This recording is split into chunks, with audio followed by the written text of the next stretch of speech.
Welcome to the deep dive. We're here to really get into the heart of things that matter. And today, well, it's something many of us have felt, right? That wish to speak English, not just okay, but really comfortably, confidently. You know that feeling when the idea is clear in your head, but getting the words out, it's like they get stuck somewhere. Oh, absolutely. It's such a common hurdle. That gap between knowing what you mean and actually saying it smoothly can be really frustrating. So this deep dive, we're aiming to help you bridge that gap. We'll look at some, practical strategies you can use pretty much straight away, things to help you feel a bit more natural, more at ease when you speak. And the source we're digging into today is called English Fluency Practice, Speak with Confidence. Our mission really is to pull out the most useful, actionable bits for you, give you a shortcut maybe, to feeling more confident. And let's be clear, the goal isn't some kind of robotic perfection. It's about communicating effectively, connecting. Okay, let's unpack this. So the very first thing, the foundational idea in this guide, it's actually pretty freeing. It says, the key to speaking English well is not perfection, but communication. Which sounds simple, but it shifts the focus, doesn't it? It suggests it's the consistent practice, the doing it, that makes speaking feel natural, not chasing flawlessness. Right.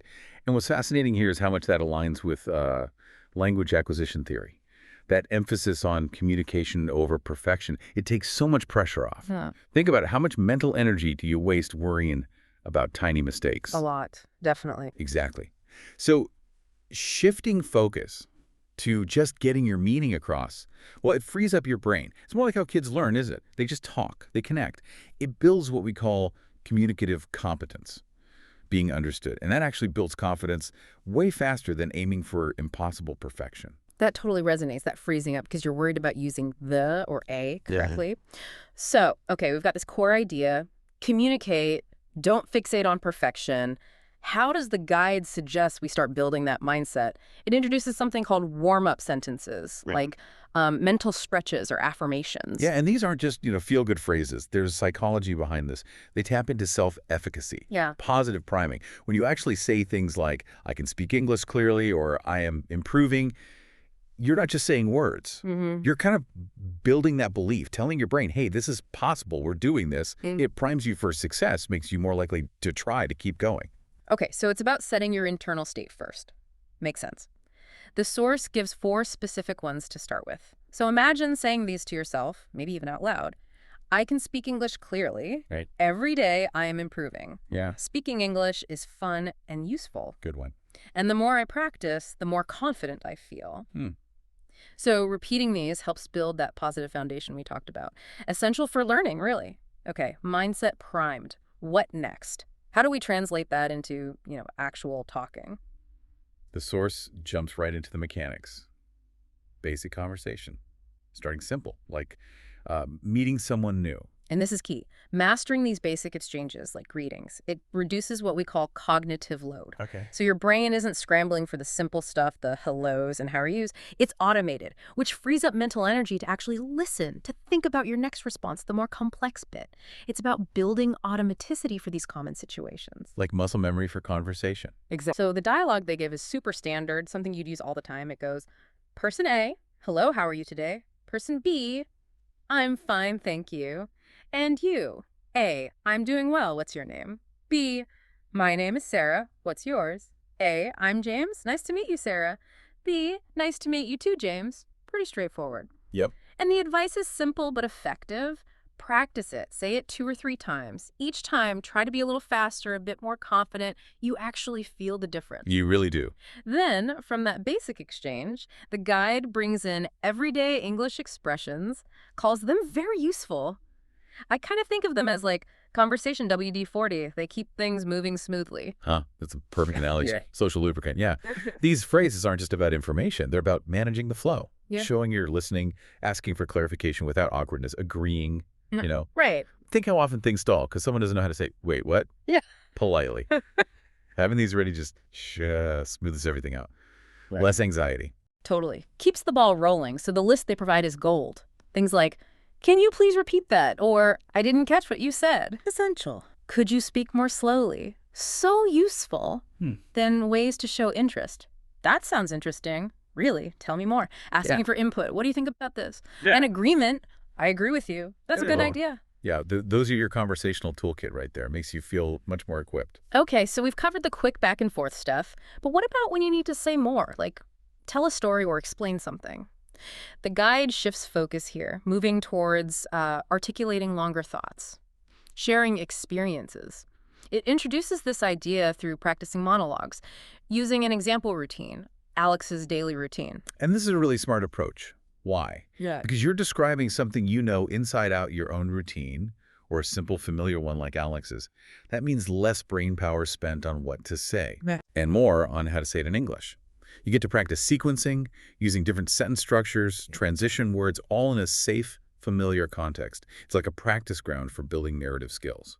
Okay, so let's quickly run through Alex's routine. It's pretty detailed. Wakes up 6:30, brushes teeth, shower, breakfast spread, eggs, tea or coffee usually. Then a 30-minute bus ride to work. Work involves emails, meetings, tasks, lunch break sometimes with colleagues, sometimes at the desk. Pretty standard day. Yeah. After work, relax, cook dinner. Evenings might be reading or watching English movies specifically to improve vocabulary, the guide notes. Then bed around 11. Simple stuff. Simple stuff. And the tip is, read it slowly first, get the words, then try it again at a more natural pace. Aim for smooth flow, fewer pauses. And building on that monologue idea, the source then talks about storytelling, calls it a fantastic way to build fluency. Oh, definitely. Because storytelling pulls in so much more of your brain. You're not just repeating, you're recalling events, organizing them, describing feelings, painting a picture.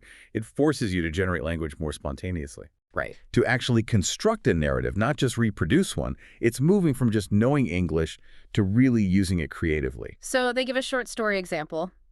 Going to the market, let's see, went last weekend with a friend, buying fruit and veg. Market was busy, colorful, lots of stalls. Saw bananas, oranges, apples, pineapples. Also meat, fish, spices. Vivid. Yeah. Bought mangoes, friend bought tomatoes, peppers. Got hungry afterwards, so stopped at a little restaurant, had rice and chicken, fresh juice, said it was delicious, then went home, cooked dinner together, called it a fun and productive day. Nice little story. And the crucial instruction here, try retelling the story yourself, in your own words, without reading. That's the real practice, speaking freely. That's the leap. Okay, let's shift again. How do we connect all this practice to, like, immediate real-world use?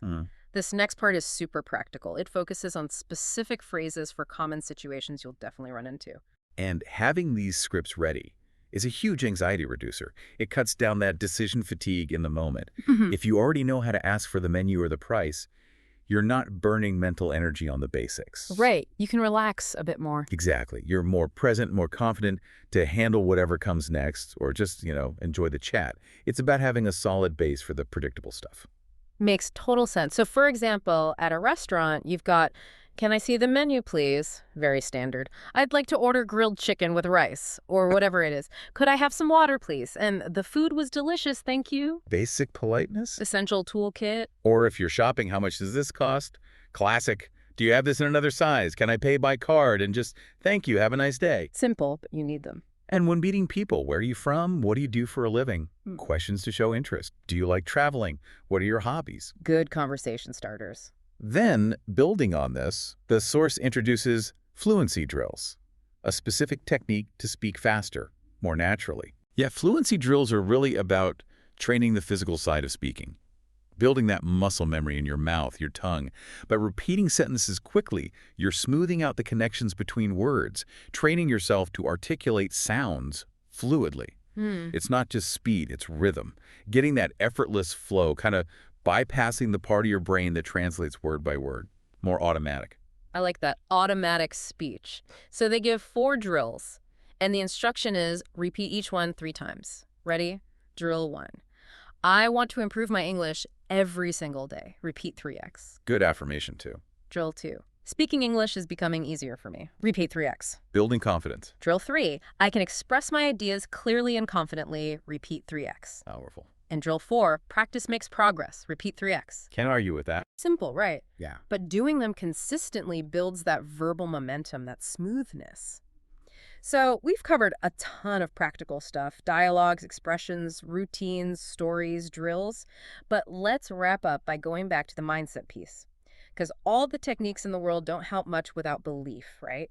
The source finishes with this really quite powerful motivational speech. It's meant for self-affirmation, ties it all together. Yeah, and this speech, honestly, it feels like the heart of the whole guide. It goes beyond just what to do Mhm. and focuses on the why and the how internally. It's all about that inner game, motivation, resilience, that growth mindset we talked about. It's not just words on a page. Mhm. It's meant to be an active tool, Mhm. something you use to cultivate that inner dialogue, that self-belief you need to keep going. Mhm. Fluency isn't a destination you suddenly reach. It's a journey. Exactly, a continuous process. It really is like a personal mantra. Let me read a few key lines because they capture it so well. Mhm. I believe in myself. I know that English is not my first language, but I am improving every time I practice. I don't need to be perfect. I just need to communicate. There it is again. The core message. I will keep learning new words, new expressions, and new ways of speaking. Every conversation is an opportunity to grow. I'm confident, I am capable, and I am becoming fluent in English. Just saying. That feels good, doesn't it? It really does. It's a declaration, a way to internalize that whole communication-first approach. So, just to quickly recap this deep dive into English fluency practice, speak with confidence. Yeah. We saw that huge shift, focus on communication, not perfection. That's number one. Crucial. We looked at the power of different kinds of practice warm-ups, dialogues for automaticity, monologues and storytelling for more creative, longer speech. Variety's key. And we hammered home how vital that positive, motivated mindset is. You need the belief alongside the techniques. Absolutely. Fluency, as we said, it's not some finish line. It's this ongoing journey of improvement. Every single time you practice, every time you try to connect with someone, you're building that comfort, that confidence. One conversation, one sentence at a time. Progress, not perfection. Perfectly put. And maybe a final thought for you, drawing straight from the source, it keeps saying every conversation is an opportunity to grow. So the question is, how could you maybe proactively look for or even create more of those opportunities in your day-to-day life? Not just formal study time, but chances for real connection using English. What unexpected doors might that open up for you? Something to think about. Thanks so much for joining us on this deep dive.